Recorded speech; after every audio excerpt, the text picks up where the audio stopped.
So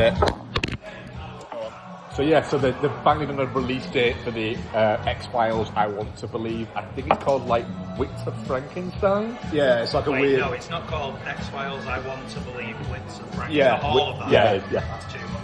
That's very wordy, isn't it? The Englishman went up a hill and came down a mountain of X-Files titles. There were aliens on the that's finally getting a release on the 14th, apparently, because guys actually finished tinkering with it now. On the 14th of August? August, yeah, on Hulu. That's going to be a lovely pre-birthday watch. Oh, it will be, yeah. So On Disney Plus. It's Disney Plus, but they just called it Hulu because they don't want to call it Disney Plus because I think it has references to child molestation. Well, yeah, you got like Gillian Anderson asking like Billy Connolly about buggery or whatever. Yeah. That Oh line wait, is. Is this like an extended version? Yeah. Ah, right. Yeah, the new series I don't think is due out till late next year. Oh, that, yeah. Am I right in thinking there was a new series and I just missed it? They did like another two series of the original run with. Duchovny and Anderson were in two short seasons. seasons. And then they tried to shoehorn new people into it to kind of take it going forward. It was one of the Amell brothers, wasn't it? I think. That sounds right. Yeah. The one who's actually not the problematic one who was Green Arrow, the actual quite entertaining one who crops up in random, like even like the babysitter films. Derek. Yeah. And like he's well into his horror. It's Robbie and Stephen, isn't it? Yeah, he's Robbie and Mel. Robbie, And Mel. And Mel. Mel and Mel. So there's that. What else have we got going on, guys? Where are we? What are we doing? Oh, I know what's news. New artwork, official artwork was released for Avengers Doomsday. Oh, is it the and first time? Went, yeah, was that the? This is the first time we've seen. We've seen it as Doctor Doom. It's like, is it? And everybody just I feel like we have it already. I recognise all of that, and that's sorts of There's an element. We were just saying. Hi guys, this is episode 636 of Film Bastards. We're in a bar, aren't we? We're all together. So I'm Mark. We've also got Becky. Noel.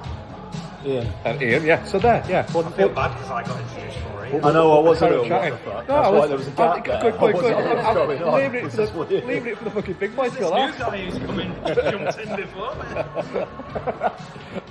So we're going to get a 10-minute prequel, aren't we, to Dune 3, which of course is... How many minutes? 10 minutes. About 10 minutes. Yeah, apparently. So, and Dune... It's a shame I'm not seeing Dune 2. 3 is getting released... I think, is it still the same day, or they brought Doomsday forward a week? No, they're still the same. They're still the same day. Yeah. So they're both getting released on December the 18th, I believe, is it? Like, cause, to be fair, Doomsday is going to be ready, like, maybe 3 weeks after the first version of it comes out. I think they'll be done with post back in, like, early January. They're done with the edits. We'll get the work in progress version. We'll get the work print. It is a little bit butthole catty. Yeah. So they're both being released on the same day. Mm-hmm. And presumably Doomsday is the name. Yeah. Right. Yeah. And Dune's got all the IMAX screens. Yeah. Oh, So it's not coming out in IMAX. Like, for 2 weeks. But Disney are doing something special, and it's called Infinity Vision, which is basically just what they're going to rebrand large screen format and super screen to whilst Doomsday's out, so they can say, well, no, we're on more screens than IMAX. Okay, I like that. Yeah. I mean, I don't. It's shit, but like, it's interesting. Yeah, that's what they're going to do, and it's It interests me. I like it. From an academic No, it's sick. perspective, Oh, it's stupid, interesting. but also interesting. It's just Great. it's fairly clever that that's the reason why they're doing it. It's so incredibly Disney. Yeah. It's like, so is this something new? So wasn't No. Fantastic Four in some sort of vision? They called it Fantastic Vision. Or something? it's like supervision, but that was basically just Oh yeah, you're right. The There trailers was, were wasn't like presented in Fantastic Vision or But something. it wasn't anything, was it? That was just a thing. The thing they had in the trailer. Because, Just putting it out there, I am off on the 19th of December if you wish to drive through and watch it in IMAX. Well, yeah. I might be coming back up here if it's in IMAX 70, to be honest. We'll see how today goes. You know what? Do it actually, because I've genuinely not seen Dune 2, and I'm at this point, I'm a bit like, oh, actually now I do want to see it, so I'll watch it and then I'll go watch that in IMAX with you. Interesting. That could be done. That could be done. Yeah, so we've got Tuesday back book. So they're coming out the same day, and there seems to be a bit more excitement around Dune 3 than there does Doomsday. Doomsday's... They need to get a fucking trailer out. Yeah. I think that's the problem. The problem isn't a lack of excitement, I don't think. I do think that people will be excited to see those characters again. It's just that, apart from like mainstream audiences, don't really know it's coming. That's a fair comment, yeah. There's not been anything, we all know that we're expecting an Avengers film and it's part of a two-part thing, blah, blah, blah. I don't feel like other people know. No, there's not a lot out about it, is there? It does feel weird that we are... I think there's like TV spots on it. But that's it. Well, the problem with that as well is, when those TV spots were being teased out, so many different AI-generated versions of them flooded YouTube. Yeah. I think most people thought that none of it was real anyway. So it didn't help that, although they weren't, but it didn't help the fact that they did look a little bit AI-genny. Yeah. They did. I watched a bunch of the AI-generated ones, and then when I watched the real one, I was like, oh yeah, this looks like what I saw, and also it looks kind of weird and AI-generated, so... They've fumbled the whole run up to it, I think. Yeah. It'll be interesting as well. Brand New Day's out in a couple of weeks. Looks like it's going to do 250 million in the US the opening weekend. And yet we still don't know if Spider-Man's going to be in Doom. Yeah. I mean, there is that, but also, is there a case to say that Spider-Man actually opens better than Avengers Doomsday ends up doing? Which will be proper embarrassing. I mean, they're expecting, aren't they, for Spider-Man to open up plus 240 million. Yeah. Which is, Spider-Man always opens quite well. With Spider-Man, I feel like you can watch, as long as you've watched all the Spider-Man movies, you can watch the new Spider-Man movie, because his continuity within his own films is like a full universe. Whereas with Doomsday, it's like, oh shit, how far back am I going to have to go? Because this last few years have been shit and I haven't watched a lot of them. I will categorically say you will not have to rewatch the Eternals. I will not be doing that anyway, even if it was pivotal. Even if it was all about whatever, I can't even remember it so long ago, whatever it is that comes out of the sea. Oh, that's just not ever been mentioned again. Oh, the big thing. Yeah, apparently that is going to be... Elementals. The Elementals. Yeah. Because that shit isn't that, like, adamantium. Vibranium or something? It's adamantium, isn't it? Yeah. But it's like, to watch the new Spider-Man movie, all the only homework I'm doing is I'm rewatching the previous one. Whereas for Doomsday, I'm going to have to, like... Well, we are halfway through rewatching that, aren't we? I'm really enjoying it. You're not seeing it. Rewatching what? The most recent Spider-Man. But it's... And I'm not enjoying it. It's fine. It's just messy. It's so messy.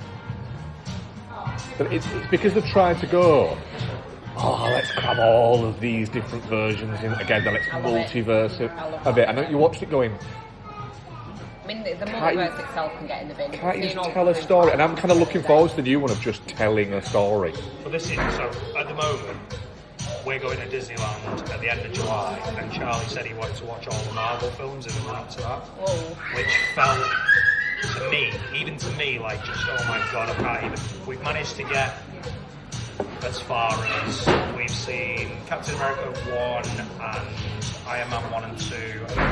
We've got as far as Thor, so we've not got far at all. No. Whereas we're going to go and see... End of July? Spider-Man. Yeah. You've got a couple of weeks to watch a lot of Marvel movies. But we're going to see Brand New Day the day it comes out. Charlie wants to rewatch all the Spider-Man films. Yeah. It's manageable. And it feels like I want to do that. Yeah. I feel like, that sounds like a fun thing to do. Whereas you watch all the MCU movies and fucking hell, do I have to? There's a bit too much of it now, I think. Like, if you do a rewatch, if you're going to do a rewatch before any Marvel movie comes out now,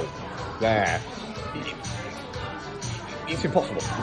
Because it's 20 movies now? It's like trying to rewatch all the Bond films, even though I actually did that before No Time to Die. But it was kind of like for an express purpose because I was doing like the Patreon stuff.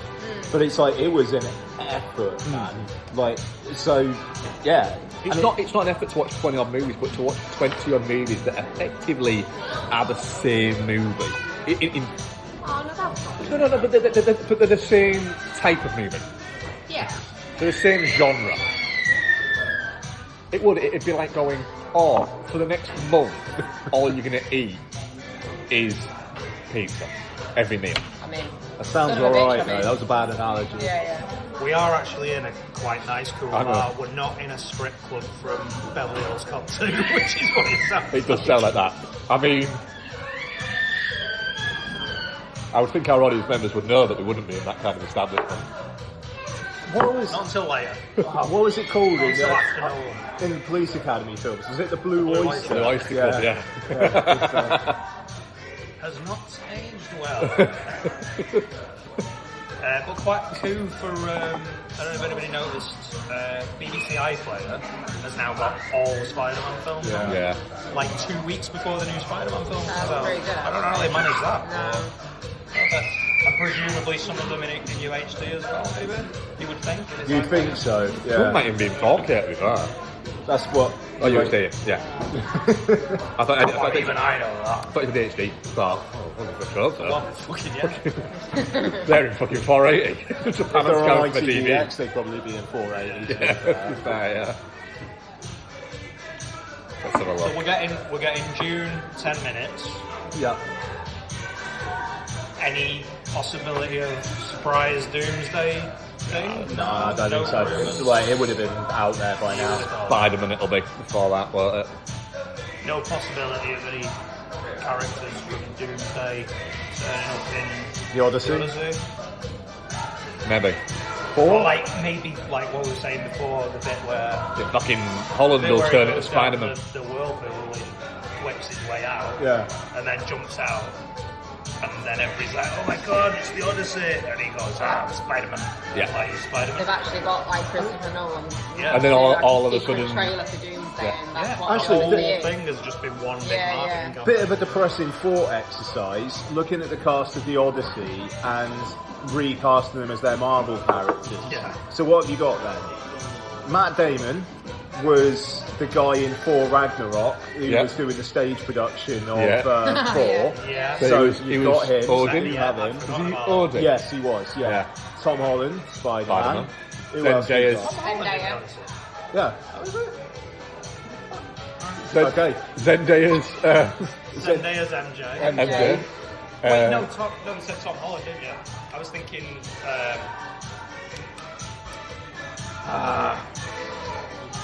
the other, Loki. Tom Hiddleston. Hiddleston, No, no, he's he's not. He's not in it. Yeah, right. Who else have we got that's in it? Pattinson, a little bit of a cheat, Pattinson. but Batman. Yeah. Or bring in must- Harry Potter, and you can have him be the one he got killed in one of them. Charlize Theron in it, Marvel. Yes, movie. she's in the mid-credits of Doctor Strange and the Multiverse of She Madness. is, yeah. Jesus, she isn't she? Yeah. That's not getting followed up, is it? Not they, How was John Leguizamo? Catwoman's Must in have it? been in one. Catwoman, Catwoman. Anne Hathaway, yeah. Hathaway. Anne Hathaway, Hathaway, yeah. there you go. John Bernthal, the Punisher. Punisher, Yeah. yeah. So wait, John Bernthal, Zendaya, and Tom Holland are all in the Spider-Man movie and in the Odyssey. Yeah. But this is the thing though, innit? I feel like the Dune films and Christopher Nolan films present an opportunity for actors like that, Yeah. who like a big paycheck and are happy to do a superhero movie, to do something in inverted commas proper, Yeah. that still comes with a big paycheck and Yeah. big profile. A big profile, yeah. Those like Nolan and the Dune films represent Yeah, that a little it's bit. why you've also Same got. with Zendaya's in like 3 of them Yeah. this year. and Yeah. making She's big making plans. She's very much been very vocal of saying that she's taking the next 2 years off, hasn't she? I mean, we do. There is a bit of Zendaya fatigue. It very much smacks of, I'm taking 2 years off because I'm going to have a kid. I'm not. I don't have Zendaya to see. And, I mean, like, to be fair, she's also talked about wanting to direct, and apparently she's like one of the most On set.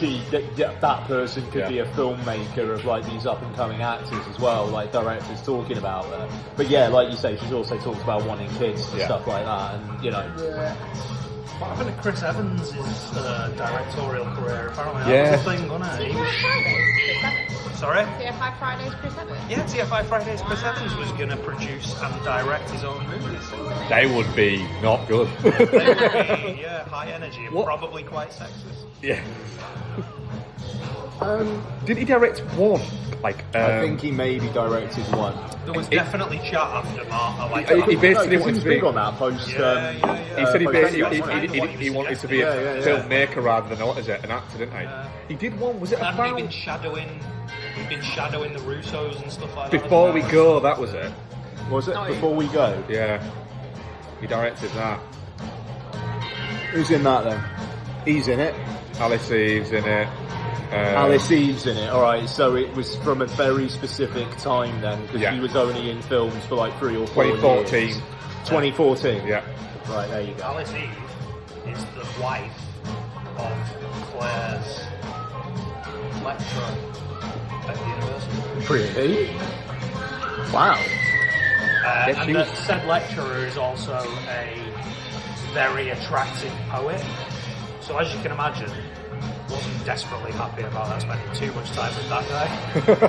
'Cause,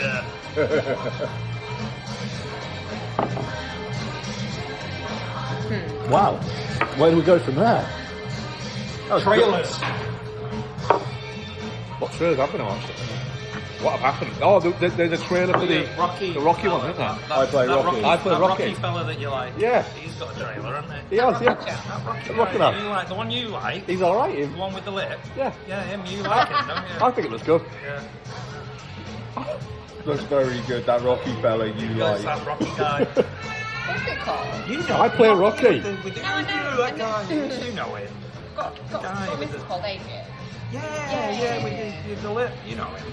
What's the movie called? I feel like I've said Rocky. this 7 or 8 times. I play Rocky, yeah. Okay.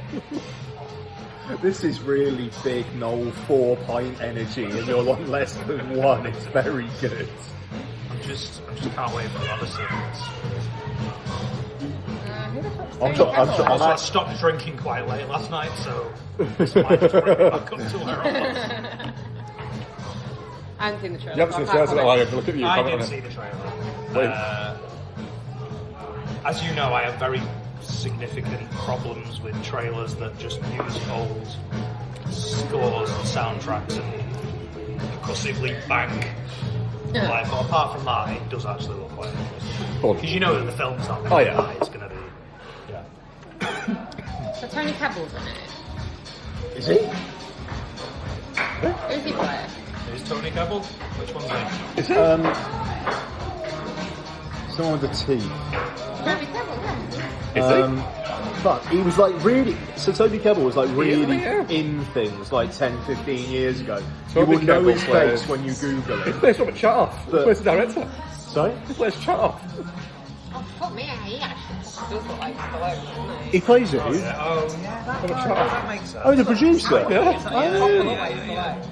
Wait, but in that photo, Tony Campbell looks more like Stallone. But you know who he is, don't Yeah, I you? do, You I look at him and recognise it's like, yeah. He looks quite young there, though. He looks sort of... So that's, okay, so the lad playing Rocky, Anthony Ippolito. Yeah. What else has he been? He also looks a little bit like Pixels. one of those Pixels as a 13-year-old child, right, Yeah. okay. Which one's it? Oh, he was in The Offer. You know the He one I played mean? Pacino in The Offer. Yeah. I need to watch, do I need to watch The Offer? I don't know that I want to. Yeah. He's, Oh, is this the... The Godfather making of it. Oh, I He might played actually watch that. The Rocky guy played Pacino in Yeah. that. So now he's And who's playing he playing Stallone. it? Stallone. Stallone. What's Rocky saying he guy plays that he Rocky? likes. yeah. This is the name of the film. I'm not The gonna name of play the film it, is it? I Play Stallone. I'm not going to play a game. Joke. I'm not getting involved in this. I mean, if it was I Play Stallone, we really would get the post-credits scene where he's getting a blowy off the production assistant in the trailer. Have you heard that story? No. So, No, but they could include the thing where, wait, whose chicken gets spilled in the back of Rocky's car? What's that story, that great fried chicken story? Oh, man. what? I'm going to have to Google it. Right, while you Google that, so there is a story that may be true, may be false, that on the set of Driven, Stallone accidentally had a hot mic on him while he was getting blown by some girl on the set, and you heard him going like, work the balls and cradle the cradle the balls and work the shaft. Wow. Right, I'm actually going to chat GPT it because it's the 90s. I'm glad we added the allegedly into there. I mean, it's a great story though.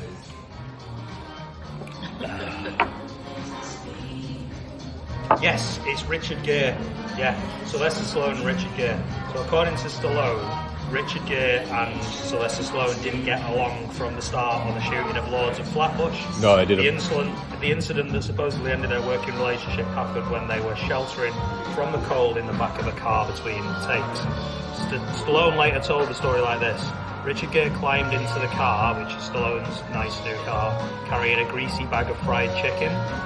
Stallone was worried that the food would spill all over the upholstery. Gere took a bite, mustard and grease dripped onto Stallone's trousers. Stallone said he reacted by elbowing Gere and pushing him out of the car. Soon afterwards, Gere left the production and was replaced by Perry King. So, Stallone has hated Richard Gere for decades because he spilled mustard and fried chicken grease. Do you know? There's another bit to that story as well. So that's the mid credits. Yes. Do you know why he had a new car? Because he drove down to where they were going to film Lords of Flatbush. He'd got the role, but he had no money. He drove down. His car broke down, and he basically got out of the car with his bag, left his car, went up to phone and realised he only knew one person's phone number, and it was Henry Winkler's. And so he rang him up. In fact, it might have been Henry Winkler that I heard tell this story, actually. And then he basically had to ring up and go, I'm here. And he's like, right, where are you staying? He went, I don't know. I was going to sleep in my car, but my car's broken down and I can't move it, so I've just left it. So he ended up having to sleep on Henry Winkler's floor for 3 months. Yeah, him and Henry Winkler are boys though, aren't they? Yeah. Yeah, they're really close. So maybe the mid-credits scene is at the end of I Play Rocket. Stallone pulls up in his nice new car on the set of Lords of Flatbush, and literally you see sort of him turn off the engine, and then he looks up, and then Richard Gere walks over with a bag of fried chicken and goes, "Hi, I'm Richard Gere." Cut to black. And Richard Gere is probably played by, we're going to say Harris Dickinson. Yeah, I could go with that. I go with Harris Dickinson and Richard Gere. But then if they can't afford it, it'll be George Mackay looking confused. Nah, George Mackay doesn't have Richard Gere energy. He doesn't. But if you can't get Dickinson, Who were the great cucks of the 70s? That's the question. Who were the great cucks of the 70s? Richard Gere? Nah. No, Richard Gere fucked. Nah. Who looked like a gerbil? Yeah, but you get the feeling that Hoffman a little bit. Didn't we go real hard in on George Mackay the other day? Yeah, a little bit. What was the trailer for? Cucks United. I don't. No, Sense and Sensibility. Yeah. Because they were saying he's so attractive, and it's like, no, he's not. He's George Mackay. great cucks of the 70s. I feel like there's a real obvious. There is a real obvious. Delia Smith. She was good cuck, right? Yeah. Well played. I mean, you're probably looking at somebody. If you talk about Godfather bit, John Cazale, but then not in every other movie he was in. No. There is one though, isn't there? There's a real obvious one. There you go, guys. filmbasters@gmail.com. Give us the great cucks of the 70s. Yeah. Some fucker's going to start a podcast now. yeah. I mean, I respect that. If somebody wants to spin out a podcast that focuses exclusively on the great cucks of the 70s, then have at it. Right, what other choices have we got? So no, I'm still thinking of this cook question. So wait, you did I Play Sylvester Stallone? Yes. The movie Rocket. I play a Sylvester Stallone. What are the trailers we got? I don't know. Oh shit. I think. Chaotic energy. We've had some, I think. Definitely have had some. Come on, let's have a look. Let's open The one. thing is, to be honest, in this last week, I feel like it's just mainly been featurettes and things. Oh, the for the Odyssey. Uprising. Oh, yeah, the new Paul Greengrass one. Yeah. Oh, I know. About the Peasants' Revolt. Oh, yeah. The thing is, it is Paul Greengrass, so he probably will do the actual ending of that. I don't know, mate. So the actual ending of what actually happened to the guy, which his name actually escapes my memory at the moment, which is pretty annoying. Derek Whibley. Is they basically arranged a lot of concessions to bring in between the king and the people that were all arranged, and then he went off back to his life expectancy as a farmer, and then that night they knew where he was staying, went, dragged him out, hung him, cut his head off, and walked around with his head on a pike. Yeah, Greengrass is 100% going to do that. And then basically removed all the concessions that they were going to have, and then spent the next 3 months hunting down all of his accomplices and killing them all. Jesus Christ. God save the king. There was also Mayday. Oh, Saw that yeah. last time. Mayday, a film that you feel like was greenlit 4 or 5 years ago, is happening now, and nobody wants it. And you know what? I do. I want Kenneth Branagh as a Russian again. I love Kenneth Branagh does Russian. You do actually, don't you? Yeah. You know what? When it started, there was a moment where I thought it wasn't going to be a Ryan Reynolds movie. Like, I could see that Ryan Reynolds was in it, but it felt a little bit like it was going to be, oh great, he's not doing that thing Right, that he's he doing does, nothing. and then he very quickly starts doing that thing that he does, and I'm like, oh God, let's keep doing this. The thing is, there's infinitely better movies of Ryan Reynolds doing that than this movie is going to be. The very last shot of the trailer is him doing something that isn't, but is pretty much along the lines of, well, that just happened, and you know what I mean? Like, they land and it's, yeah. The Hitman's Bodyguard is the best of those movies. But now everything that I see looks like the Hitman's Bodyguard. Yeah, this is fair. I didn't see Dog Stars. I just didn't bother with that. I'm just like, I'll watch it because it's Ridley Scott, but I have, like, that film. It looks good, but it looks like it's so weird the fact that it looks like a Ridley. It looks like a Ridley Scott movie, but it looks like something that he's just like. He's put the amount of effort that Ridley Scott needs to put into things, and he's just moving to the next thing. Yeah, And it's just, yeah. there's a little bit of maybe these films would be a little bit better if you weren't already planning the next one halfway through shooting this one. Yeah. It's a real weird way he's doing it. The fact that he's already got another two. He's got another one in production now. He's in production with another one now.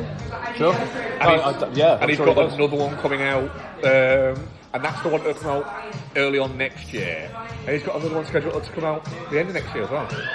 Look, man, anything that keeps you away from alien movies is fine by me. That's a very, very fair point. Yeah. Keep him busy until he shuffles stuff with his Mortal Are we Kombat. getting a new? Isn't an Alien Romulus sequel on the way? Well, I feel, surely there's going to be a sequel to the TV series as well? Yeah. That seems to be Season quite 2 well. started filming. Yeah. That's it. Yeah. Have you seen as a bit of a aside, for people who are not trailers, Ryan Hurst has been replaced God of War. Yeah. Because he tore his bicep and can't do any of the stuff left. Which feels like, that sounds like bullshit. Well, they've already completed 4 episodes. So, like, literally, he's being recast and they're going to have to redo all his stuff in the first 4 episodes, which, considering he is the god of war, is probably a lot of those bloody episodes. Yeah, it feels like the fact that he's not come out and, like, commented on it and, like, said anything. It's probably gutted, to be fair. Yeah, but that just feels a little bit like there's more to that. I don't know, man. man. Torn biceps, like, they'll... Look, if you are... Maybe if you tear your bicep, maybe you were never meant to be the god of war. I mean, Do you know what I mean? that's a I can't imagine being the god of war and being like, ah! It's on my face. Can you make that on my left side? Amazon is suing him, saying like, in your bio, you said you were a god. You're the god of nouns, mate. Yeah. No, They could have just kept him and used the stuff. You'd think. I mean, that is a point. Yeah. It does sound really The only good. reason I was interested in that was because Opie was in it. Yeah, I mean, I was interested in it, but was never going to watch it. So. No, I mean, it's like a 10-episode season on Amazon Prime that will be big for about a week, and then you'll never hear about it again until the second season comes out 2 years You can later. put it on the list of other 10-episode seasons of films, series based on video games that I'm never going to watch that are on Amazon Prime. Yeah, exactly. Like, are they doing a season 3 of that Last of Us thing? Of what? Last of Us. Are they bothering with the season 3? Are they? Yeah, they're doing a season 3 and then that's it. Yeah. So this will be like the Abby side of the story. Yeah, I this- didn't watch season 2, so I don't know. Neither did I. No, I mean, like, No, apparently really. this was basically part 2, and then there are no plans for a season 3. Does that Four, just even. wrap up the game? Yeah. But will they ever do another game? Such a drop off in season 2. What's that, sorry? Such a drop off in viewers. Yeah. I mean, they're getting out while they're getting good. It's like the first season got a load of Emmy nominations and loads of acclaim, and the second season, nothing. No. Just died on its arse.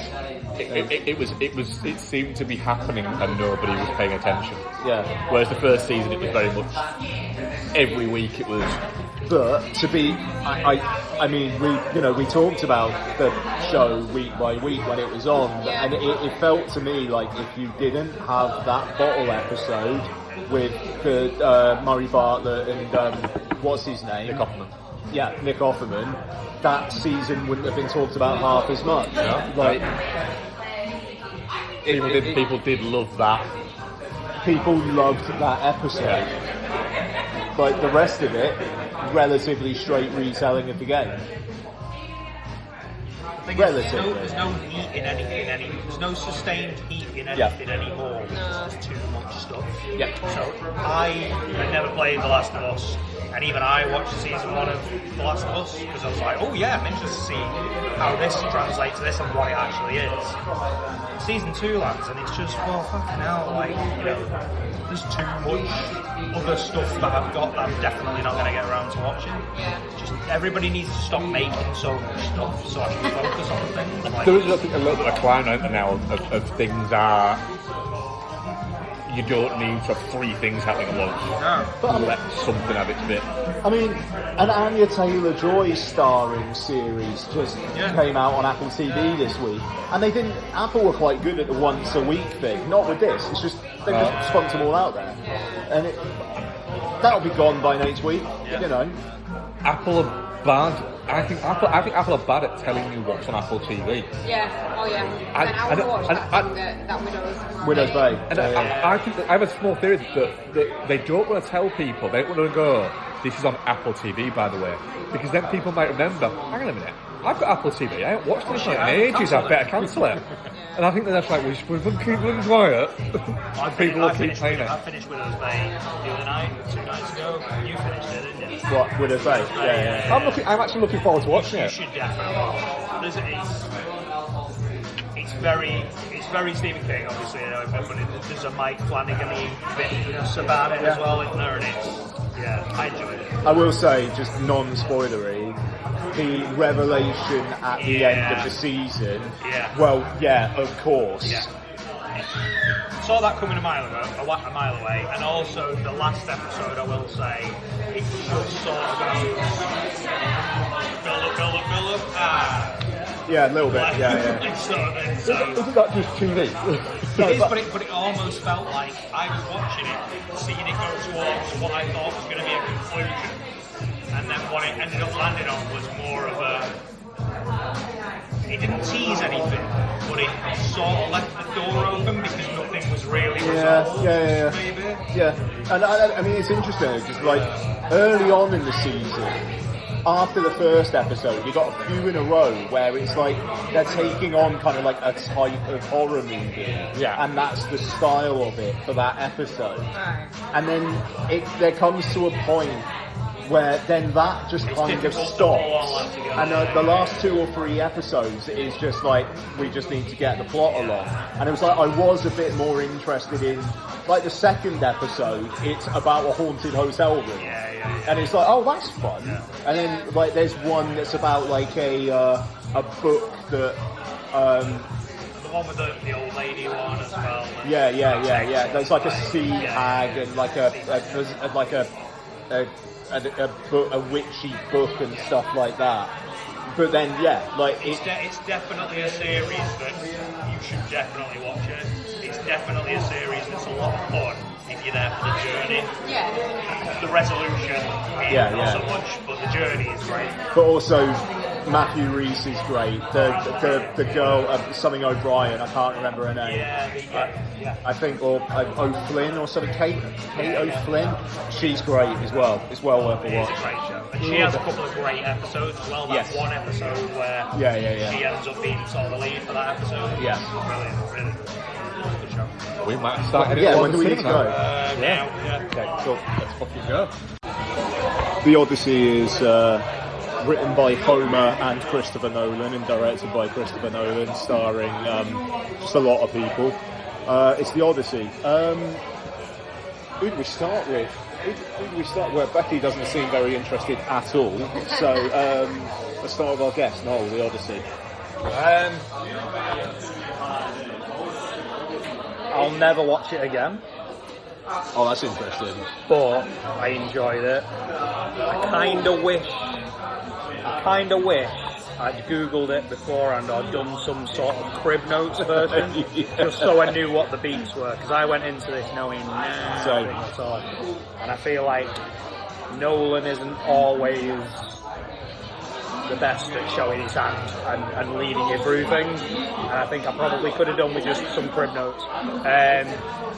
But it had some brilliant moments. I don't think it's end to end perfect, but it's good. I had one sequence in particular that I liked the most, where I was just like, I have never seen anything like this before. Shall I say what that was now? Or like, the witch bit. Yeah. It's fucking, I was just like on the edge of my seat with it. Which again, I guess, maybe it would have been nice to, if I'd have known that going in, I would have been expecting it, but when it was happening, I was like, oh, this is amazing. I was a little bit with that. That was the most curious one of how is he going to do this without making it look stupid, because she's supposed to essentially make beasts of men. But she literally made So I was really like, how is this going to Again, that was one that I was like, how do you do a Cyclops and not have it look rotate? Turns around and just turn the eye the other way around. And it just looks creepy as fuck. Make his face look a bit sort of like that. But he just wanted to look after his sheep. Yeah. That was that one. And just have the occasional snap. Yeah. Yeah. But it was Occasional man witch. Yeah, but that was only because they were there. They'd just left him alone and they'd have been fine. Oh yeah. I was glad the comeuppance was pretty comeuppance-y for him shooting the Cyclops in the eye. Like, oh, you mean of that? I like the whole Odysseus is a bit of a cunt, and then like by the end because I was confused through it, like why doesn't he want to go home? Why are they saying he doesn't really want to go home? And then that speech at the end and that sequence at the end, which in other contexts could be seen as like a thrilling action sequence, in there it's just like barbarism and it's like horrific, and like the Zendaya bit, that was so clever. Well, that's it. I didn't see that coming at all. In hindsight, it does slowly reveal that sort of like he broke his own rule, kind of, because they keep talking about that rule all the way through it. The rule of Zeus or whatever. So for him to be like, this is the one moral compass that I have, and I broke it, and that led to this terror. I think it's not even as much that it's necessarily his moral compass as well. It's the law. It's civilization, as they know its moral compass, and it's this. And once that's broken, other people see it as well. It's okay to break, and that's the breakdown of him going, and even to more spoilers, obviously. Like even the end, the fact that at the end it's like the first step back to him rehabilitating himself and becoming civilized again. I guess is just to go and honour the guys who died. Like that's almost like first step back for him, or the only step back because he's kind of exiled, I guess. But no, overall, really liked it. Didn't think it was perfect. Not anywhere near my favourite Nolan, but I enjoyed it. Sorry? What didn't you like about it?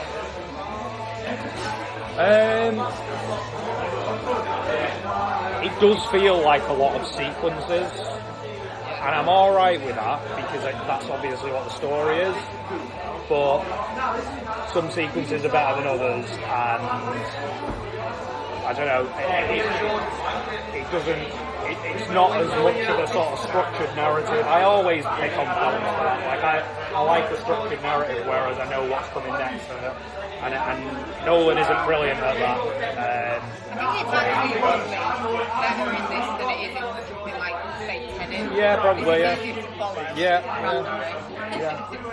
Okay, so what were your overall thoughts then? Yeah, I mean overall, really loved it. There are a couple of wonders, and then maybe the length and the pacing. You could have knocked half an hour without feeling it, just by speeding up some sequences that didn't need to be doing what they ended up doing. Concept-wise, I really liked it. Like I say, I really liked how they did the cyber sections. The watch section was really good. I could have done with Tom Holland being slightly less complicated. The what? Tom Holland being slightly less empathetic with the friends. He really doesn't help or defend himself or do anything. It's just a bit useless. But yeah, I agree with that. I didn't know if Tom. It would have been weird if Tom Holland suddenly became some sort of warrior and kicked in, but at the same time, you would have thought that would have. They would have built that a little bit. He's been raised as It's interesting because in the press he said this in Brand New Day are like the last two films where he's basically going to play like a kid, and it is like he needs to stop. Not his choice, though. No, but I mean he needs to stop playing kids. Like, is he 30 now? Yeah, exactly. Yeah, and it was like I thought he was too old for the part. Like, in fact, his voice, thankfully, he can still do a little bit like... He can hide it. He can, but... You are kind of watching and going, why is this adult man doing so badly in this fight against this other adult man? Whereas when he was younger, he was a kid, so it made more sense. So that's obviously your point. I just think it's like a prince in this kind of warrior culture. He would have been taught some shit. Especially if he's about to be potentially the king. The idea of it though is he's a prince in a world that hasn't got a war anymore, and so in the same way as all the suitors all see themselves as like their fathers, but none of them have had a war. The wars have gone. The war has been fought already, and it's gone. So effectively, they're all just quite pathetic fraudsters, effectively. Yeah, Calypso's a sneaky bitch, isn't she? I mean, if you're gonna end up getting sirened on an island, it's probably gonna be by Charlize Theron. Thing is, I'm there for 7 years. I reckon Charlize Theron could keep on a sex island for 7 years, and you'd be like, and you'd be like, I find the whole siren thing fascinating, like genuinely. Like, there's a famous painting in Manchester Art Gallery actually of I forget who he is, and the sirens, and I can even stare at that. I find the idea of sirens really, really, really compelling and interesting, just because it's such a fucking, you bastards. Do you know what I mean? So actually, that sequence as well was fucking fantastic. Really, really good. And the fact that, we were talking about the sound before as well. You don't get to hear the siren song. That's such a nice touch. Because when it was happening, I was like, they're not gonna. Oh, that's good. Don't do that. You're not gonna hear it. The ethereal. Yeah. I don't want to know what Chris Nolan thinks it would be. I want him to think it would be better if I just had my own sort of thing. I feel like how when he put the wax in his ears as well, like it was cut off on one side and then the other side of the cinema. That was pretty cool. When you just got close up to Matt Damon just screaming like, Jesus! It's good. But of course, I think I said to you guys when we were coming out, it's very, very funny. Like to the point where I was actually laughing as the film finished. That Chris Nolan got a studio to give him after what happened with Tenet, where it came out at the wrong time because of the whole post-COVID and bits like that. But part of it, like because people didn't quite click with it and didn't quite get it, it's the fact that it underperformed, as to say, but there was extenuating circumstances. Seems to be like partially blamed on the fact that it was too complicated, it was too convoluted, etc. and all these things. I never understood that. I don't for the record, Tenet probably is my favourite Chris Nolan film. It's up there for me. I never, like, the first time I saw it, I saw it twice at the cinema, but the first time I saw it, I was like, oh right, yeah, I get it. And then the second time I seemed to get it more. It wasn't that I didn't get it the first time, I got it more. The thing with Tenet, I get what's going on, but I don't necessarily get what's going on in individual sequences. Right. Like the stuff at the end, the temporal pincer movement. I can't really get my head around exactly what's happening there, but I get what's happening there. You know, like I get it overall, but but I mean this. No, sorry. Then you know nothing makes Oppenheimer, which cost $100 million, which is not a small amount of money, but it's not a mega budget now. And it made over $1 billion. So he basically had that thing again where he was like, I have blank check money. Like, the studio is giving me everything I want. And he's not one to kind of shy away from doing it's the, right, I've got a chance, I'm going to fucking go for it. And so he makes Odyssey. And he just makes this. What a big cock move though, you know what I mean? When you go into that meeting and they're like, right, so what do you do next? You go, the fucking Odyssey, how about that? And the thing there is, it's like a modern Terminator. Nope. Oh, so it's like a sword and I'm sorry, were you not listening? I said the fucking Odyssey. You're gonna say, with like the not Cyclops, Baz Luhrmann's the Odyssey, and the sirens and all that stuff. Yep. But you're gonna do it like you're gonna make it like modern. Nope. And it just, he made that, and it's, I can see why you're saying you'll never watch it again. Yeah, you don't need to. Like, whereas Tenet, I'll watch Tenet again and again and again and again for fun. Yeah. Whereas that, I've seen it now and I've enjoyed it and I saw it. And that's I good. will watch it. I might watch it in the cinema, but it's definitely not one that I will go back to like as often as I do like Tenet or Interstellar. I could theoretically watch it again with Charlie in a couple of years' time because I think he'd be into it. It's one of those ones I'll watch every 3 to 5 years rather than every 2 years or every 18 months, which I can easily do with Tenet, Interstellar, and like Dark Knight. I can easily watch that. I don't easily watch that like every year and not involved with it. Whereas, and then you wouldn't do that with Oppenheimer and this. But yeah, it's.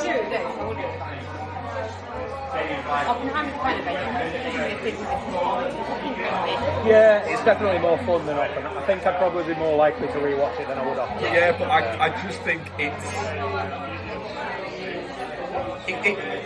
Actually, I'm talking about. I would watch that again. I've done a complete. In fact, I can't fucking wait. Actually, it probably is too long in the fact that it has a few moments where you think it's going to. You think you're getting to the crescendo, and then it comes back down again, and you're almost a bit like, All right. But I want you to finish. I want him dead. Will you make it happen now, please? And can it be fun? But again, I don't think I necessarily. I don't think I would mind the length and the pace that the movie's got. Watching it at home in a comfortable environment rather than watching it in the cinema.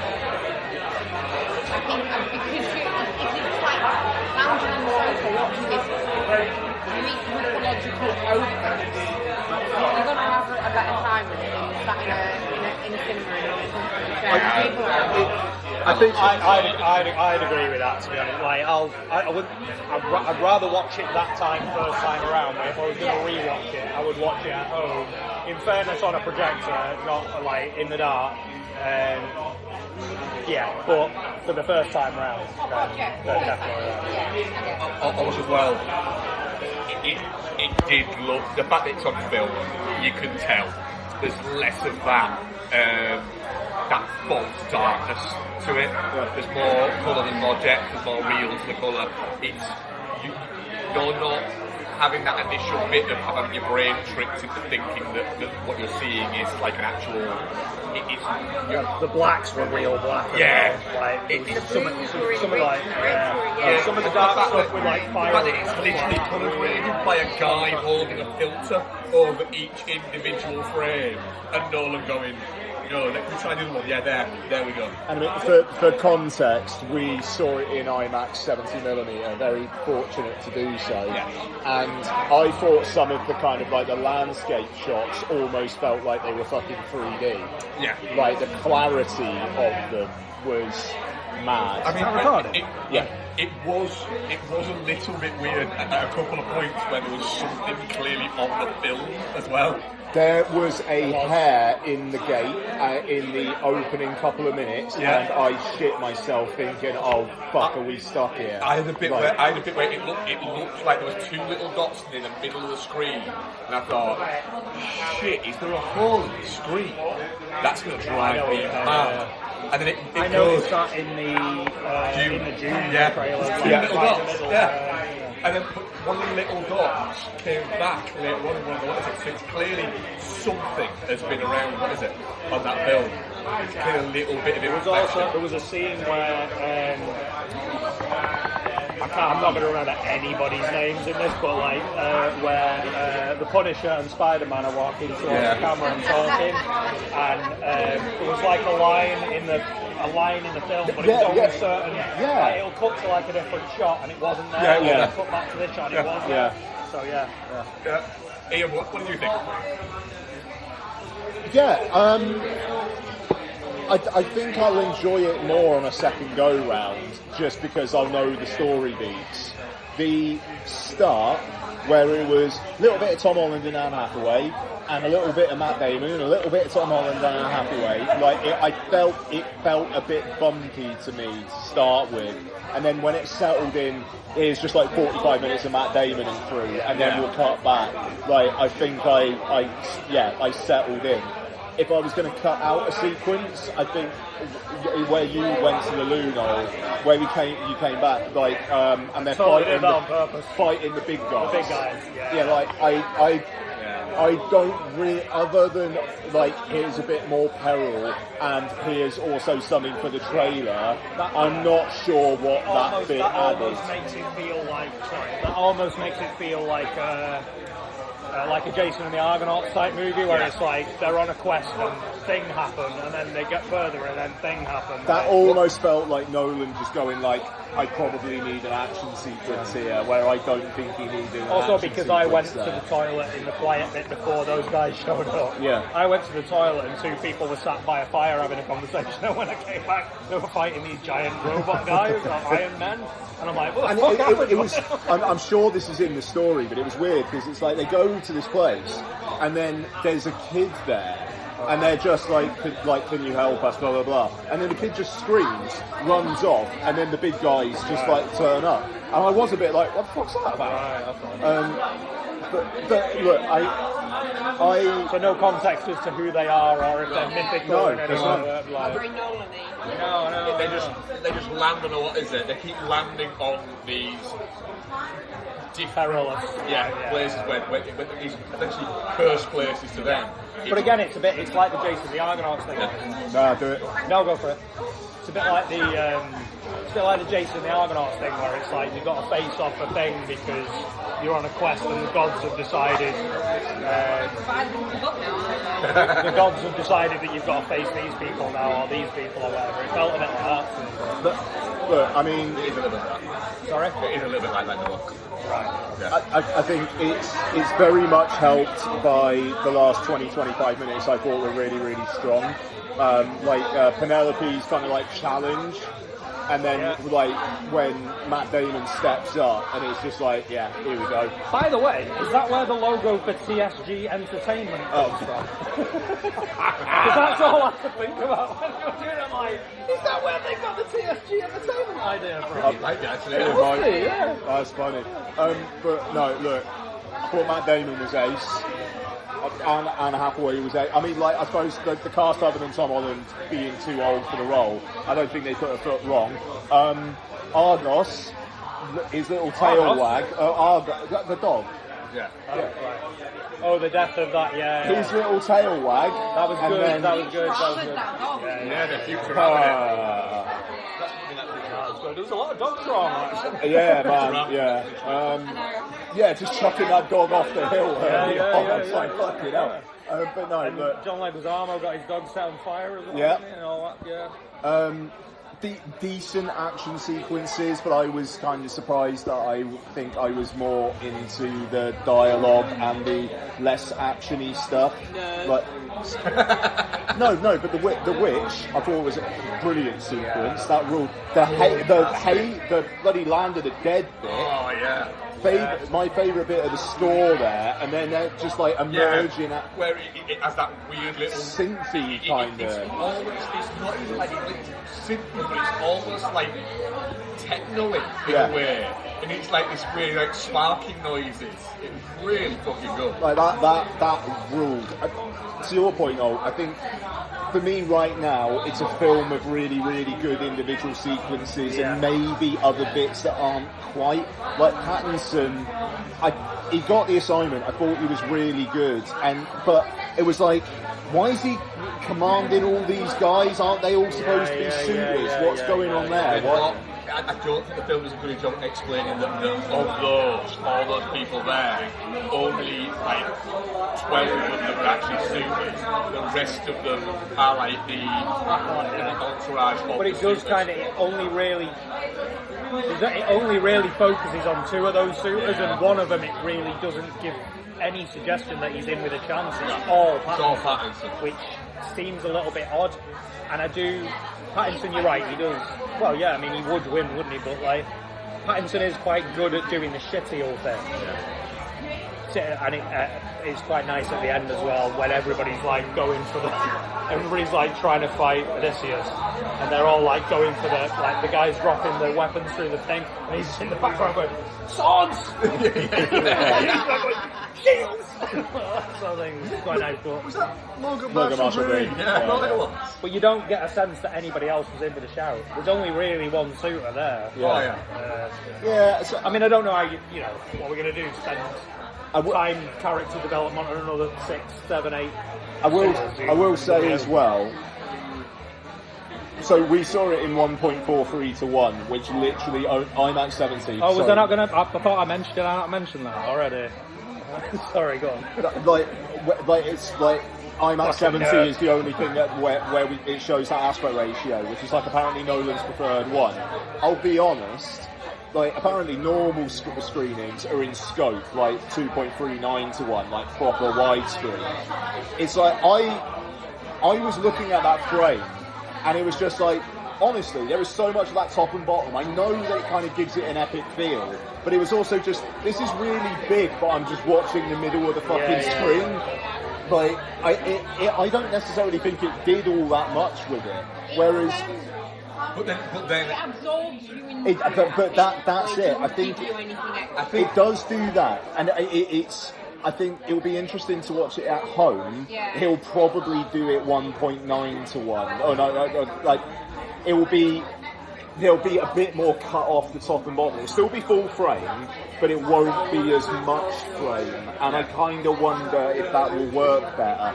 Real pedantic point of mine, but like Noel is like the auteur kind of guy, and there's not really anything you'd miss if you missed.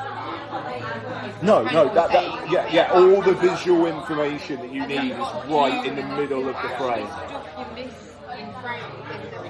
Yeah. If you watch it not in IMAX. Yeah, even the bigger Yes. even the bigger shots with it, like the stuff with the Land of the Dead bit and stuff like that, Yeah. and in particularly the sea sequences. Yeah. The boat is always Yeah. right in the middle, and there's loads of sea.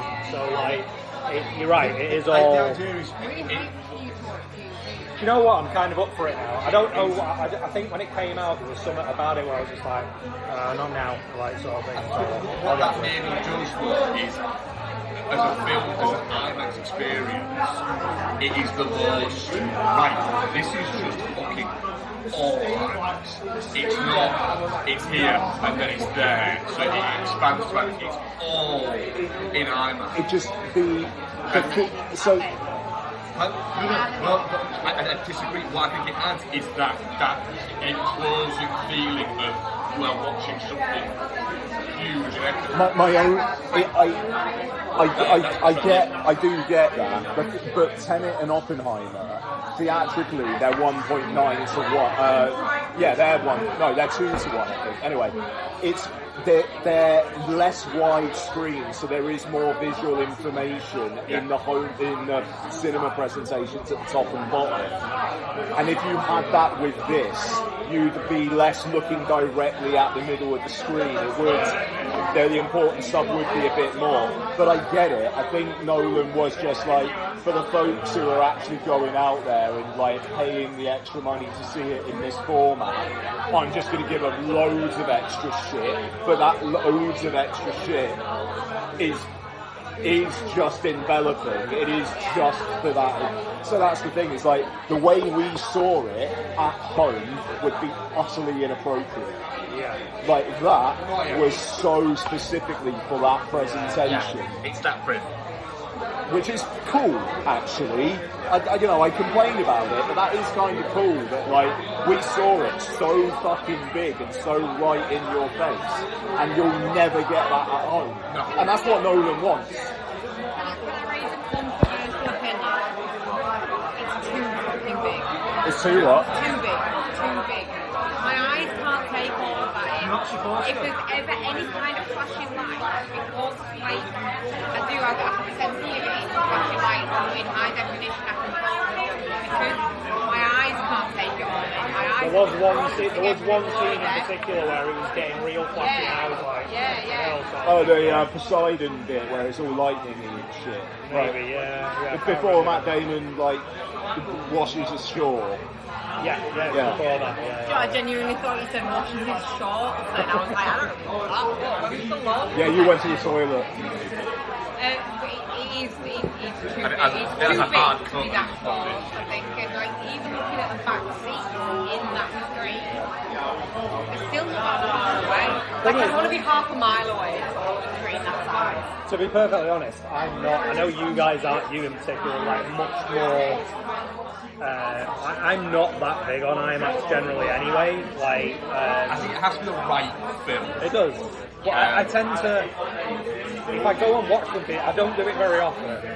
The last time I went to IMAX was the Thunderbolts, and the only reason I did that was because it was a preview screening. But what I find is that I'm wowed by it at first, but then I slot into it really quickly anyway, and then I'm just watching a film. So unless it sequences like big vast sort of, I don't. That in those moments I'll pull myself out of it. But most of the time, Yeah. I wouldn't mind seeing Akira. The Akira IMAX does it drops like all the watching The IMAX in York, anyway. It's a purpose-built one. It's really well built. Shallow seating, so it's not like you're not right in front of the screen. It's quite shallow. The screen's really big. Yeah, feel like Printworks is retro built, whereas It definitely feels like it could be, and I've always felt like that. It's like, it's just a bit too much like that. Cineworld in York one is the fun bit was one of York one is it's in a screen off from the rest of them, so all the rest of the screens are at one side and the IMAX is on the other side because IMAX literally designed it, so it's designed perfect. So when you go in, you don't walk in straight, it's like an angle. So like the screen's on an angle, you sit on an angle, and it almost like curves round so that everybody can get a view of it. I've changed my mind. I really like the aspect ratio. I've been thinking about it. I liked it. I did. Just then he's been like, we've just been going, bah, bah, bah, and he's just been going. No, I have been pondering. I'm thinking about the aspect ratio. No, but like for that experience specifically, like I still want an IMAX full frame presentation at home, but not that. Do you feel a little bit like, I would compare this a little bit to what I was saying before about going to see the Yard Act album launch last night, where it's great for me to see them, a band that I love, perform their brand new album from beginning to end, but it's kind of difficult to absorb the album. Like, you can get a sense for everything and get a feel for it, but it's only really when you go home and put the album on that you can absorb it. Do you feel a little bit like that was a great experience and blah blah blah, but actually you're really going to suck it up when you watch it again at home? It'll be a different experience, that's the thing. Yeah. But like, I think, will it be a worse experience? Maybe not. It'll just be different. I think it's just more like, will you be more likely to just absorb it a little bit more and take it in a little bit more, as opposed to just, the thrill ride of the sort of spectacle? Yeah, I think that's probably fair. Yeah, there's a difference between experiencing the film and engaging.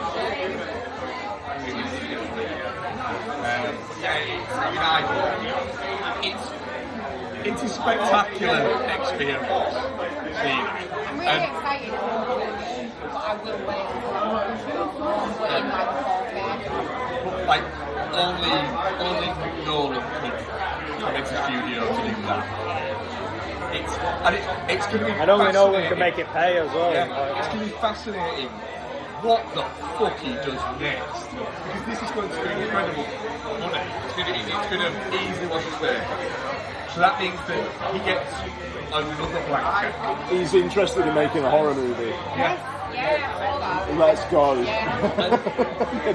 there's that, but it's very much, it's a passion project for him, and he was going to do a different movie, then realised, hang on a minute, if my next movie doesn't hit, it doesn't land, I don't get to make this movie.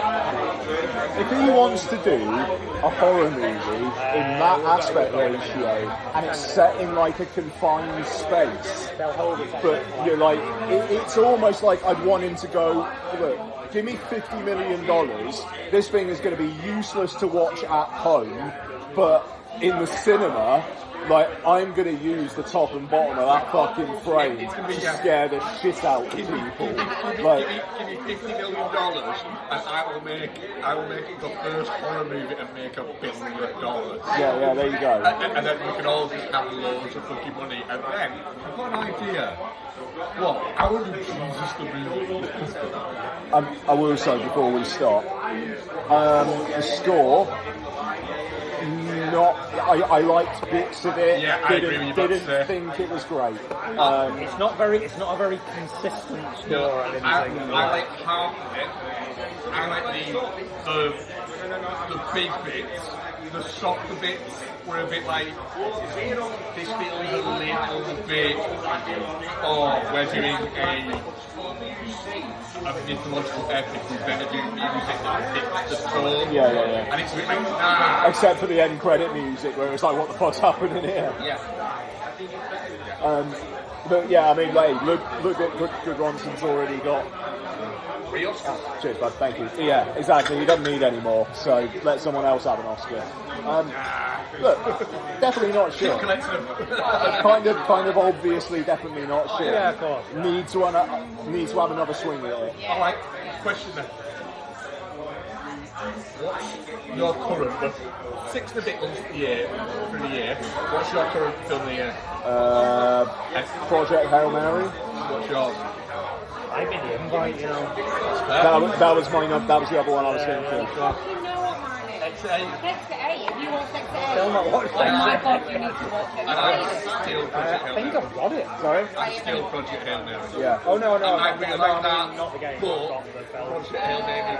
I knew it was a game. Oh, no, right now, Project Hail Mary and the invite at the very least over the Odyssey, but that's absolutely fine. Watch someone else do it. That's fine.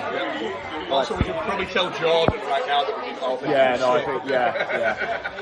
What was your favourite? Exit 8? What was your... What do you think of that Dune 3 prologue? Ooh, it very much is setting itself out as like a full-blown like war film, and not even like a space war film, like an actual on-the-ground war film, which I think is quite interesting. It was kind of mad that there was no Timmy. No, it was Javier Bardem was in it, yeah. wasn't it? And that was it. Yeah, and another guy who I feel like I should recognise, but I don't know who it was. Really blue eyes. I mean, for context, it was basically like them getting ready to offload for a mission. Yeah. And then it's on a planet where it's rainy, and they're like, it's coming from the sky. Yeah. And they're just getting fucking shot at. Yeah, shot at by a sandworm that's got a turret on it or something. It's like, yeah. A sandworm that has a turret on it. But that was about it. Yep. Didn't think we were going to get it either because it came after the BBFC title card. Yeah, I was like, because we had the trailer. Yeah. And I was a bit like, but I no. knew it was attached to the print. So it was like, okay, I'm assuming when they actually switch over to the film reel, then it will be on there. But it was kind of, I don't know, it was an odd few minutes to kind of show, really. I mean, it kind of got the scale, but, which I suppose was the it's the interesting element of he's doing the same thing as he did with with Dune 2, where he's using different ways to photograph things. So like I remember reading a thing about the Dune 2 bit, they purposefully shot the all of the Austin Butler black and white bits on essentially they were infrared cameras that were reprogrammed with a different lens, so that rather than it going infrared, it went black and white. Yeah. But it was shot on film, so that if the studio turned around and went, could you do this? Could you do a colorized version of this? They could go, nope, there's only one copy of the film, and it is black and white. Nice. No, we were just talking about the Dune Part 3 prologue thing. I mean, as someone who's not seen either of the Villeneuve Dunes, what did you make of it? I saw the first one. Oh. I really liked the first one. I don't know what it was. It's just when the second one came out, I just I really enjoyed the first one, but then the second one came out and I just sort of went, I can't be arsed. I don't know why. It's all so brown and dusty. It is very dry. But I'm far enough away from it now that I want to see it, especially want to see it now that the trailer's out and we've seen that. But as far as the clip is concerned, it's perfect. It's exactly I don't know what you thought, but no, really good. I'm happier to see here's an action scene, here's what it's going to feel like, as opposed to here's a load of plot. Like I'll wait for the film for that. Yeah. You know what I mean? So I enjoyed it. Really enjoyed it. But yeah, I mean, I think like I said before, when with the trailers and stuff coming, it's really intriguing because I guess even if you've not read the book, with the first Dune movie, the David Lynch one exists, so you may be familiar with the plot, the general plot. And then 2 and 3 have kind of been unknown quantities, so just seeing extra of it. But I am at the point now where I don't really want to see it anymore. I want to rewatch 2 and avoid spoilers and just look forward to it. I quite like the idea of a scene as a trailer as well, because there's been a few examples of that recently, like Evil Dead Burn and with that one that we saw, which is it starts with the what's it called? I forget the It's name. not Whalefall. No, the one with the Zoom call at the beginning. Oh, I can't remember what the film's called now. oh no, the Bella Ramsey and Yeah, Neil yeah, Patrick yeah, Harris and yeah. stuff. Yeah, Well, basically, they come on and they do a Zoom call and they're like, just show that clip. yeah, And that's the point of the trailer, is just show that clip, so then they can show that clip. yeah, There's been a couple of examples recently of just showing a scene as a trailer. yeah, I quite like that, Yeah. because sell me on the feel of a movie. Don't feel like you have to give me the entire plot in 2 minutes while possibly beating a bin to a score. So yeah, no, I mean that's not that. It's not a trailer. It was a I don't know what you would call a it. prologue apparently, Prologue, even though it's a right. bit, yeah, really, but yeah, So is that the beginning now? I reckon it could end up being like the beginning, like opening. It could be like 6 of the Oh, opening the 10 opening minutes. scenes, Yeah. there'll be like a bit of context, and then it will launch into that or something. Like I know when Nolan's done it before, hasn't he? Like We did it with Dark Knight, didn't it? Yeah. Dark Knight Rises. I know we saw the opening bit in the aeroplane At the Imax. at IMAX, and then we saw before 1917 at the IMAX. We saw the opening bit for Tenet, Yeah, the Opera House bit. What was the Dark Knight Rises before? It's the aeroplane bit with Eddie Gillen. No, but that scene played in IMAX cinemas before. Mission Impossible Ghost Protocol. Yeah, God, that's weird, isn't it? It was that long. But then again, it was like this week. It's 18 years ago, like this week, that the Dark Knight came out. yeah, that's mad. That's really, really random. Not a fan of that at all. That doesn't feel like It's that. a whole adult. Yeah, That film can drink now. Yeah. Which is wild. What do you think Starlight? Evil Dead Burn. Oh yeah. Becky's not watched it yet, has she? No. I think I enjoyed it more than you two did. Yeah. Certainly enjoyed it more than you did. I agree. It's boring in parts. My biggest issue with it, I enjoyed it while I was watching it, but it's just a bit like, why is this the Evil Dead? You stop.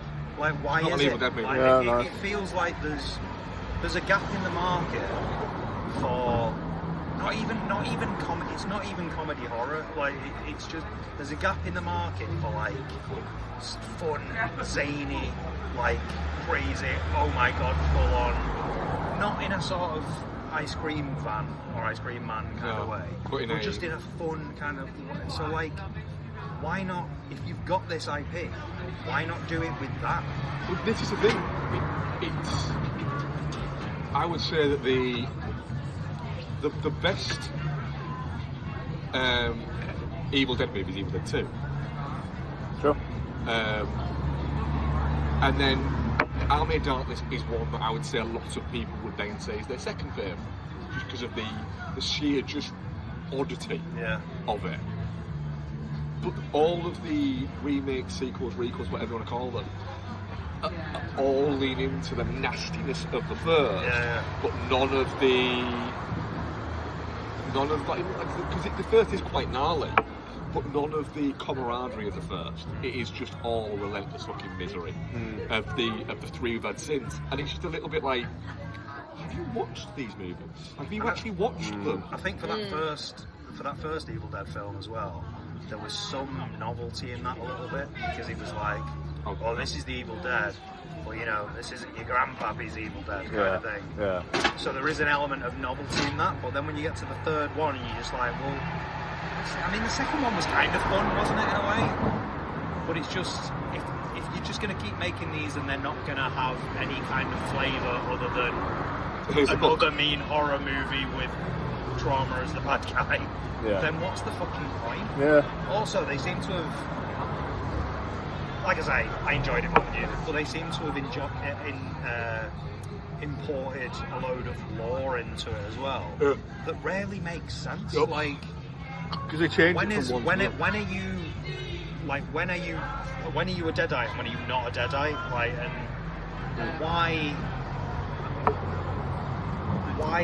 were these particular Deadites being led or motivated by this one particular person?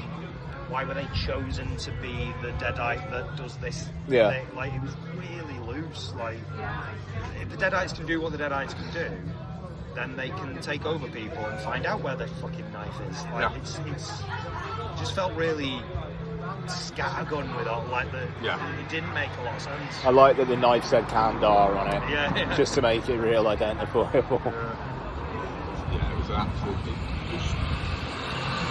I'd say I think there is always a good place though, but there is a place for a fun horror thing. But then again, these, I think they do exist. We had that, what's it, Joe Carey is it, and Liam Neeson one, Storage? Oh, Cold Storage. Cold Storage. Yeah, that was really alright. fun. Yeah. So, you know, it's a fun movie, right. and I'd have been, it looked good. I quite like Joe Carey as well. I'd have been perfectly fine seeing that in the cinema. Yeah. It's not an uncinematic streaming film. So I'm gonna have to, because my mate Dan, when that place opened fairly recently, I was like, oh yeah, we should go in there, and he was like, oh fuck, go in there. And I was like, why not? And he was like, are you joking? And I was like, why? What's that? Is it not like a just little Irish bar kind of thing? And he was like, that place is gonna be full of fucking dickheads, you mark my words. And he's right. Yeah. Oh, sorry, we're recording a podcast here. That's not good for your listeners. They like this kind of shit. They're into it. So yeah, I think I'm good with Evil Dead films at this point. I think. Yeah, just a little bit tired. Well, we got another next year. Yeah. Oh, have we? Yeah. Set in the Is it gonna 70s. continue? No, set in the 70s. Got nothing to do with this one. It's really weird. That's maybe better than. Yeah. Just, I don't know. Make Evil Dead films fun again, that's what I say. Yeah. The last one was fun. It was. It was. More so than this one. Full. It was fun. It was more fun than the more one fun than- before yeah. it, and more fun than this Not one. from that, I would say it was full. Someone got like attacked with a cheeseburger. That's fun. It's not full, though, is it? It's fun violence rather than like grim violence. Speaking of which, Oh. I can settle an argument from a couple of episodes, from a few episodes back. It's definitely the nutmeg side that's the worst. It's definitely the nutmeg side that's the worst. If you're coming at me with a cheese grater and it's cheddar or nutmeg, The nutmeg cheddar side's going to be... the nutmeg is going to Yeah. I'm telling you, 100%. So yeah, I'm glad I cleared that. Yeah. Nutmeg side is bad. It is grim. It's good. No one uses it either. No, You don't... that's why it's grim, because it's always It's sharp. really Nobody sharp, ever Because yeah. you don't fucking grate nutmeg on it. You grate nutmeg on like a little microplane. No, you don't grate nutmeg. I That's do. the Oh, I thing. do. Microplane that shit. You fuck. Well, you have pre-fucking grated nutmeg. I don't go through that much nutmeg, I'll be honest. Yeah, no, that's fair. We got quite a bit actually. That's why we have to buy the little nutmegs to grate them. No, actually, if I need nutmeg, I get pre-grated and I get it from delivery. Just like I really like. Just as much. Really fun it is. Yeah, really like. Go to co-op. As make it as unethical as possible. 90p for some nutmeg. Plus For nutmeg. Nothing else. You have to bring in your weekly shopping. Fuck you. Bring it in as well. Where's the nutmeg? Yeah. Are you guys seeing Pinocchio Unstrung when it comes out in UK cinemas next Friday? What was it like? Why have you seen it? Because it was a secret screening at Showcase. Oh, I had that's no right, idea yeah, what yeah. it was. And it was just like...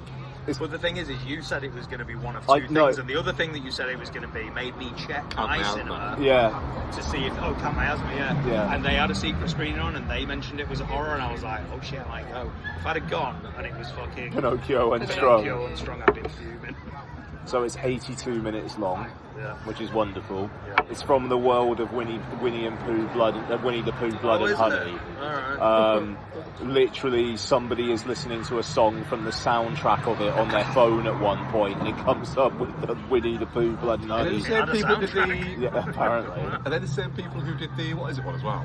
The I don't know. Popeye one. Depends what it is. I don't know. Popeye the Slayer. Popeye the Slayer on that. Probably. I don't know. It was like the fairy tale connected universe or Yeah. some shit they're calling it. Famous fairy tale Popeye. Let's see Yeah. So it's Richard Brake, who is a real horror, that guy. He was the sheriff in the Strangers films that just came out. And I think he was in Hostel as well back in the day. And he's in, I think, like the last 3 or 4 Rob Zombies as well. Yeah. He's Geppetto. Of course. But it's set in England, and he's doing an English accent, which is something. That's great. And Is it England specific or is it? It's like England specific. Right, so not in the same way that Citizen Vigilante is saying you're. We'll get on to Citizen Vigilante. Yeah. Geppetto's nephew, his nephew lives with him. His nephew's friends just died. That will be important. And Geppetto has made Pinocchio to keep his nephew company because he's lonely, even though he also hangs around with a couple other kids and he's not that lonely. He seems quite popular. That's one way to kill a kid's popularity, is give him a wooden fucking puppet. Well, yeah, quite. Pinocchio then Which one that's a prick? they have quite a nice little relationship, and then Pinocchio wants to protect the kid at all costs, and the first kills are accidental. Pinocchio goes to school with the kid. There's a class teacher's gym, and one of the teachers is on a treadmill. Is he sentient by this point? Yeah. Alright. One of the teachers is on a treadmill, sees Pinocchio just walking about behind her, and then she just trips up over the treadmill and then just breaks her neck.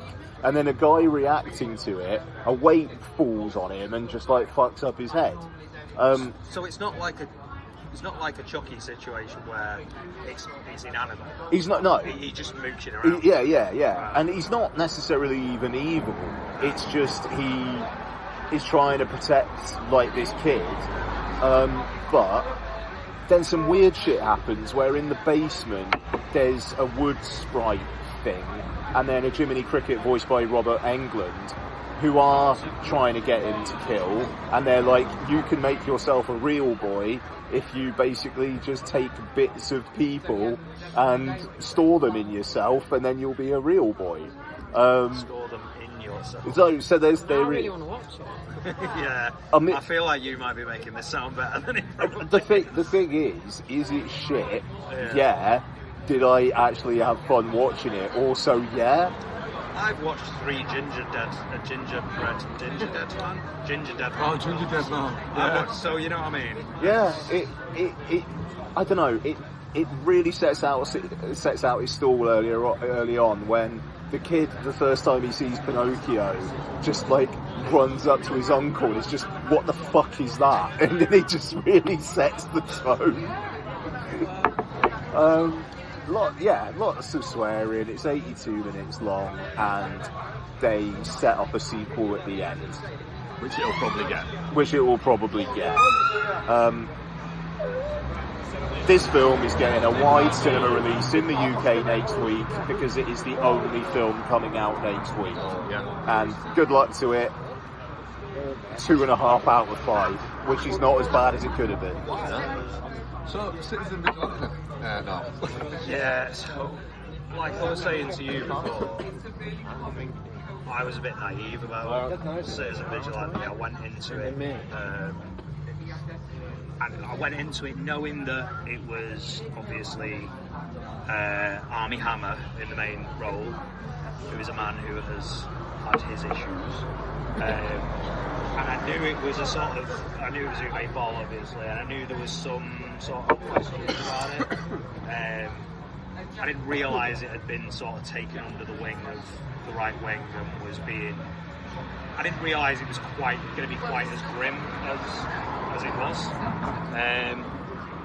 and it is, and it's that it opens with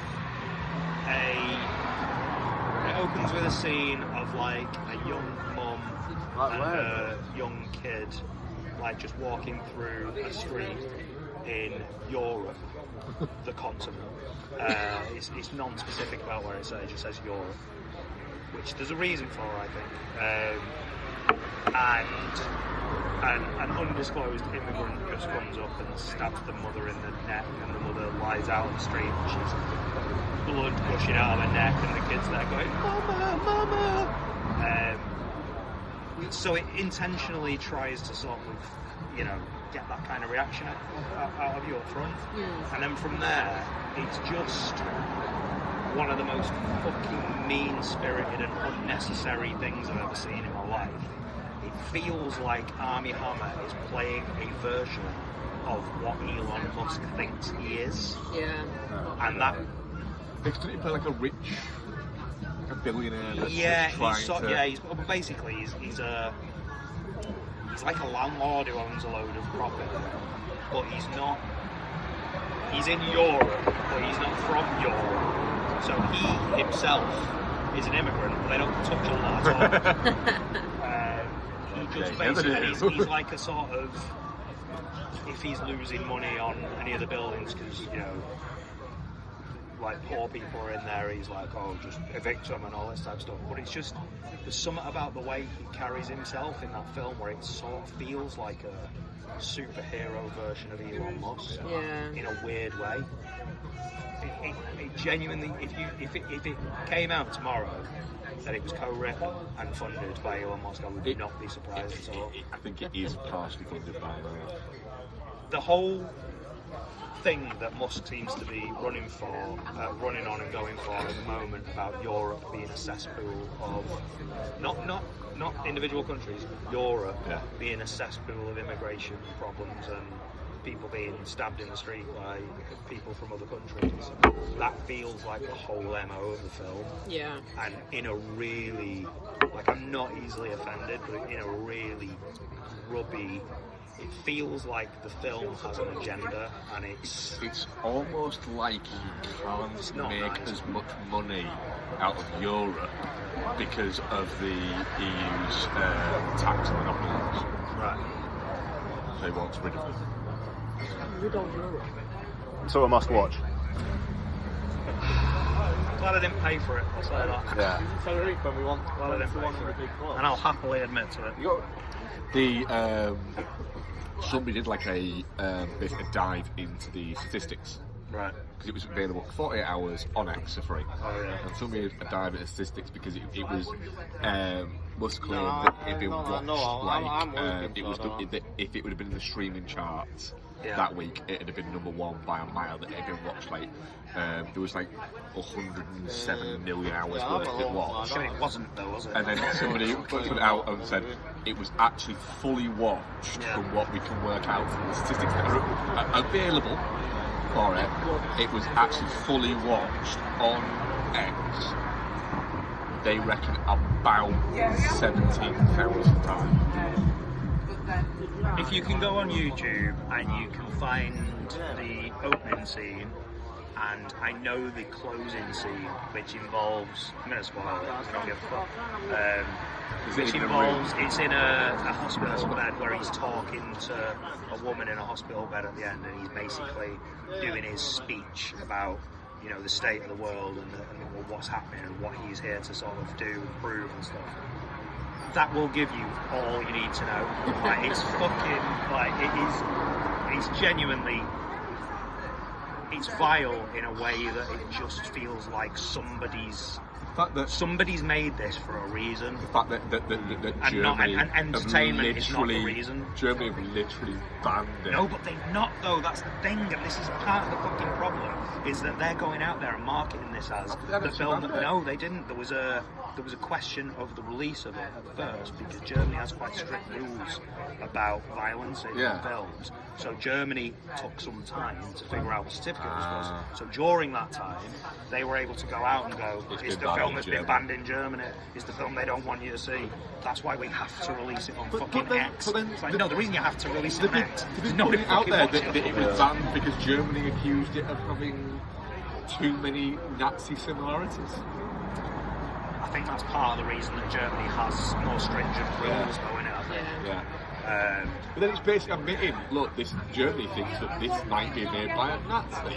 Uwe Boll, who's a man who has literally been accused of being a It's going to Nazi. appeal to like the American right wing who are Well, that's basically fair. Nazis. They do love Nazis. Yeah. I mean, Uwe Boll shouldn't come out and Pointless go, little thing. I'm not a Nazi. What's your favourite hobby? Collecting Nazi memorabilia. He's a collector, mate. Calm down. So yeah, I hope nobody watches it because it's not. There's nothing like it, you know. If you tell me I'm not supposed to watch something, I'll watch it. That's I've always been that way. But actually, I felt a bit dirty after this. I felt a bit like I'd been duped because I didn't quite understand what it was I was fucking sticking on. So yeah, Yeah, it won't. it's grim. You shouldn't watch this because it's gross. Or No, anything. It was you just shouldn't watch it because just the world needs less of this shit. So yeah, it's not. You guys Yeah, he'll be back for another one if the money's right. You guys watch anything of note? What's The Rock?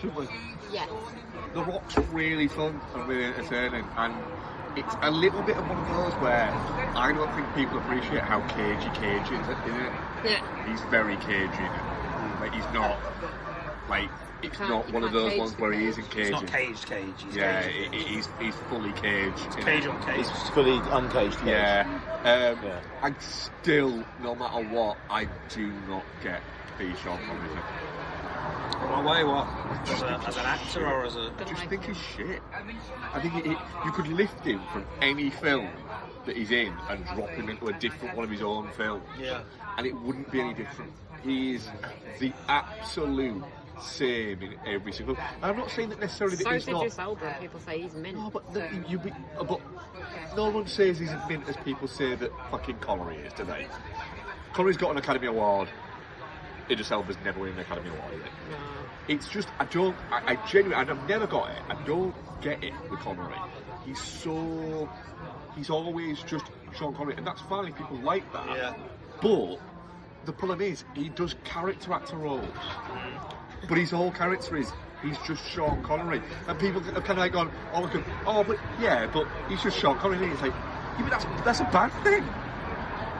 Like, you can't play Irish cop in Untouchables with a Scottish accent and then play a British secret agent in The Rock You can with a if Scottish if accent. nobody ever calls you out. And then play fucking King Richard with a Scottish accent, then play a Spanish priest with a Scottish I was accent. going to say like a Spanish.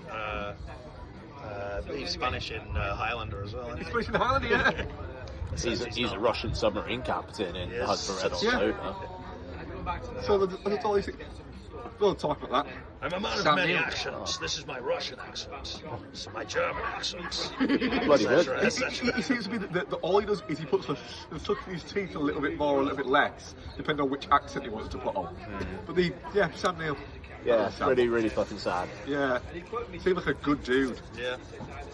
Guy who likes films as well. Just Yeah. seems like to like being in the industry, but not in a showy way. Yeah. Yeah, I think the last like thing that he put up on social media was at his farm that he's got in New Zealand with, I think he's like either his grandkid or it might have been his nephew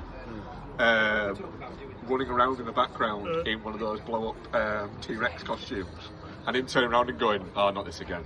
It just had the all clear from cancer. Yeah, It's pneumonia, apparently. yeah, but yeah, just a good dude, and a really fun CV.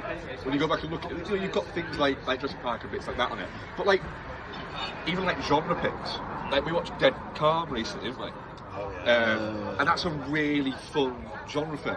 And then you've also got things like Event Horizon. Yep. He popped up in bits like that.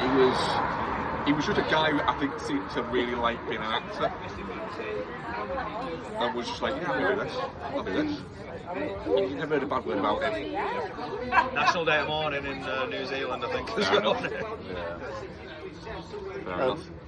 Well, we'll call it there, I think. Speaking of Nate's time around, we could do The Furious, catch up on that. Yeah. Big violent spectacle. Yeah. Basically. Wait, is that the? Yes. For the record, I just did like karate chops. It's not karate, is it? No, but we get it. You know So, what I mean. Noel, thank you very much. You're welcome, sir. Mark, thank you very much. Thank you very much. Becky, thank you very much. You're welcome. Thank you very much. I say you're welcome. You're welcome. You're welcome. Goodbye. Bye. Bye.